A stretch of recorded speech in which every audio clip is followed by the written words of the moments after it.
لیکن اسی میں ظاہر مس ہینڈلنگ بھی ہوئی. صحیح بخاری میں ہی آتا ہے کہ اہل مصر میں سے ایک شخص مدینہ شریف آتا ہے حج کے موقع پر، مکہ یا مدینے میں، اور وہ کہتا ہے کہ جی تم میں جو کوئی بڑا شیخ ہے میری ملاقات ان سے کرواؤ اصحاب میں سے.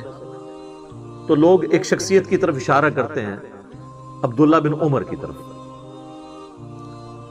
تو وہ عبداللہ بن عمر سے کہتا ہے کہ حضرت مجھے یہ بتائیے، یہ صحیح بخاری میں 2-3 جگہ پہ یہ حدیث موجود ہے. سورہ آل عمران کی تفسیر میں بھی لے کے آئے ہیں امام بخاری، غزوہ احد والے چیپٹر میں بھی لے کے آئے ہیں، حضرت عثمان غنی کے فضائل والے چیپٹر میں بھی لے کے آئے ہیں. اس پہ میرا الگ سے ایک کلپ بھی ہے، سیدنا عثمان سے متعلق 3 جھوٹ. تو صحیح بخاری کے الفاظ ہیں کہ عبداللہ بن عمر سے وہ شخص کہتا ہے کہ حضرت یہ بتائیں کہ کیا غزوہ احد کے دن حضرت عثمان جو ہے وہ میدان جنگ چھوڑ کر بھاگ گئے تھے؟ عبداللہ بن عمر نے فرمایا ہاں ایسا ہی تھا. اس نے کہا کہ حضرت عثمان غزوہ بدر میں بھی موجود نہیں تھے؟ تو عبداللہ بن عمر نے فرمایا ہاں ایسا ہی تھا. اور پھر پوچھا کہ جن اصحاب نے درخت کے نیچے رسول اللہ کی بیعت کی جس میں سورہ فتح نازل ہوئی، اصحاب شجرہ جن کے بارے میں صحیح مسلم میں حدیث ہے کہ مجھے اللہ سے امید ہے جنہوں نے درخت کے نیچے میری بیعت کی جہنم کی آگ انہیں نہیں چھوئے گی، تو حضرت عثمان جو ہیں وہ اصحاب شجرہ میں بھی شامل نہیں تھے، وہاں پر بھی موجود نہیں تھے. تو نبی صلی اللہ علیہ وآلہ وسلم کی بیعت سے وہ محروم رہے. تو عبداللہ بن عمر نے فرمایا ہاں حضرت عثمان وہاں پہ بھی موجود نہیں تھے. بس یہ 3 باتیں اس نے سنی تو اس نے نعرہ لگایا اللہ اکبر. چونکہ وہ اہل مصر میں سے تھا اور اہل مصر حضرت عثمان کی پالیسیز کی وجہ سے نالاں تو تھے ہی، اب ان کو علمی دلیل بھی مل گئی ناراض ہونے کی. تو وہ جب پیٹ پھیر کے وہاں سے جانے لگا تو عبداللہ بن عمر نے اس کو کہا کہ رک جا، پہلے میرے کو پھکی تو لے جا، تو میرا بھی جواب سن لے نا. وہ عربی کے الفاظ ایسے ہی، اس کا مطلب یہ پھکی لے جا اور یہ جا کے مصر والوں کو دے دینا میری طرف سے.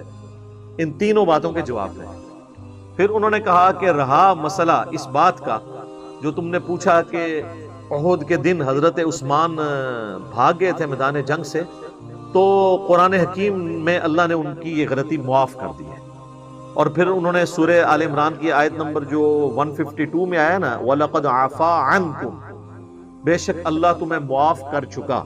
ایک یہ آگے چل کے پھر ایک اور آیت آئے گی اسی کانٹیکسٹ کے اندر، وہ آیت بھی انہوں نے تلاوت کی اور انہوں نے کہا کہ چونکہ اللہ تعالیٰ نے اب معاف کر دیا ہے لہٰذا اب تمہیں اس معاملے میں کوئی ہرزہ سرائی کرنے کی ضرورت نہیں ہے. یہ آیت بھی میں آپ کو بتا دیتا ہوں. ہاں آیت نمبر ہے 155 وَلَقَدْ عَفَا اللَّهُ عَنْهُمْ، بے شک اللہ تعالیٰ معاف کر چکا ہے انہیں. جتنے لوگ تھے وہ صرف حضرت عثمان کو سنگل آؤٹ کرنا غلط ہے، اور لوگ بھی تھے.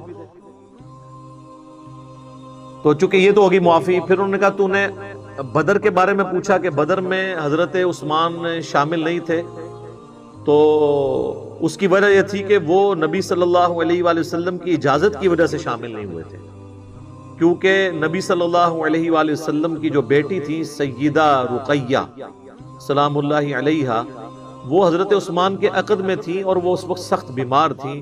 تو نبی صلی اللہ علیہ وآلہ وسلم نے حضرت عثمان کو ان کی تیمارداری کے لیے حکم دیا کہ تم میدان جنگ میں نہ ہو، تم اپنی بیوی کی دیکھ بھال کرو، تیمارداری کرو. اور پھر بخاری کے الفاظ ہیں، عبداللہ بن عمر کہتے ہیں کہ نبی صلی اللہ علیہ وآلہ وسلم نے حضرت عثمان کو باوجود اس کے کہ وہ غزوہ بدر میں شامل نہیں تھے بدری اصحاب میں شمار کیا، حتیٰ کہ جب مال غنیمت بانٹنے کی باری آئی تو حضرت عثمان کو بھی مال غنیمت میں سے حصہ دیا، حالانکہ وہ جنگ میں نہیں تھے، تاکہ یہ چیز انشور ہو جائے کہ وہ بدری اصحاب میں سے. ظاہر ہے صحابہ بدر کی تو ایک فضیلت ہے. تو حتیٰ کہ صحیح بخاری میں آتا ہے کہ حضرت جبرائیل حضور کے پاس آئے، انہوں نے کہا یا رسول اللہ آپ کے اصحاب میں جو فضیلت ہے وہ کس اعتبار سے ہے؟ تو انہوں نے کہا کہ سب سے زیادہ فضیلت ہے اصحاب بدر کی، اس کے بعد اصحاب احد کی۔ تو جبرائیل کہنے لگے یا رسول اللہ ہم فرشتوں میں بھی سب سے افضل فرشتے وہ ہیں جو بدر میں آپ کے ساتھ شامل ہوئے ہیں، اور اس کے بعد وہ جو احد میں شامل ہیں۔ صلاۃ بر محمد وآل محمد اللہم صلی علی محمد وعلی آل محمد، یعنی حضور کی نسبت ہے الحمدللہ۔ تو انہوں نے کہا کہ عبداللہ بن عمر نے اس کے جواب میں کہا کہ بھئی وہ تو بدری اصحاب میں شامل ہیں۔ رہا تیسرا مسئلہ ہے جو تم نے کہا کہ صلح حدیبیہ کے موقع پر اصحاب شجرہ میں وہ شامل نہیں تھے، تو واللہ اس دن عثمان سے زیادہ معزز شخص ہی کوئی نہیں تھا، کیونکہ حضور علیہ السلام نے انہیں اپنا سفیر بنا کے اہل مکہ کی طرف بھیجا تھا، اور جب عثمان رضی اللہ تعالیٰ عنہ کی قتل کی افواہ مشہور ہو گئی تو حضور نے جو موت پہ بیعت لی تھی عثمان کے لیے تو لی تھی، وہ سب سے زیادہ معزز تھا اس دن، اور حضرت عثمان وہاں پہ موجود نہیں تھے، تو حضور نے اپنا دایاں ہاتھ بلند کر کے کہا کہ یہ عثمان کا ہاتھ ہے، اور اپنے بائیں ہاتھ پہ مارتے ہوئے کہا کہ میں اس کی بیعت بھی لیتا ہوں۔ اچھا آپ دیکھیں حضور نے ساتھ ساتھ وہ ایشوز سارے کل کیے ہیں جس کی وجہ سے کوئی بعد میں تان کر سکتا تھا۔ اصحاب بدر میں شمار کیا تو مال غنیمت میں بھی حصہ دیا تاکہ وہم نکل جائے۔